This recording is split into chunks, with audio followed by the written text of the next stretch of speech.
Let's talk about the government reopening. You were, of course, one of 8 Democrats in your caucus to vote to reopen the government in exchange for a vote on extending Obamacare subsidies. But here's what you told me last month, Senator, about taking that kind of a deal. Take a look. Offering a vote in the Senate without a commitment that it would pass, without a commitment that the House would even take it up is an empty offer. And yet, Senator, that's exactly what you voted for. So what changed in just 4 short weeks? Well, Kristen, actually, I didn't vote for just that. We got a couple of other key wins for the American people that led me to switch my no vote to yes. So we got full year funding for the SNAP program that President Trump and the Republicans have been trying to gut, robust funding to protect 45 million Americans who rely on SNAP, and full year funding for some other important priorities like the Veterans Administration.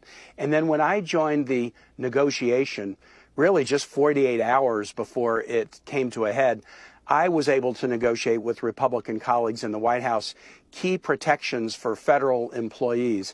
Everybody who's furloughed comes back with back pay. All the folks that President Trump fired since October 1 come back with back pay. And most importantly, a guarantee of no mass firings, no rifts going forward. So those 2 items, together with the guarantee of a vote on health care, on a proposal that the Democrats put on the table. We didn't have any of that on October 1.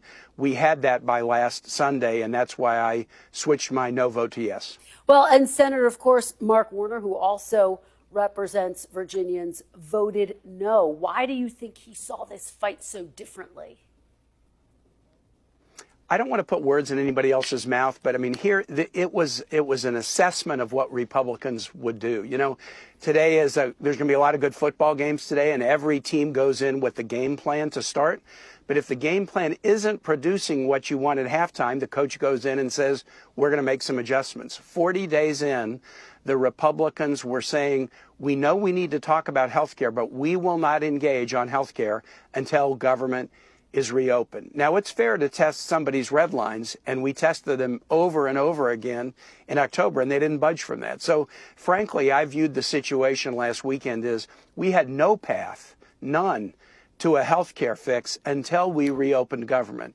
Now we have a path, not a guarantee, but we at least have a path, and Democrats need to do all we can to put the best proposal on the table within a month and then force everyone, Democrats and Republicans, to declare whether they're going to stand on the side of the American public and reduce health care costs.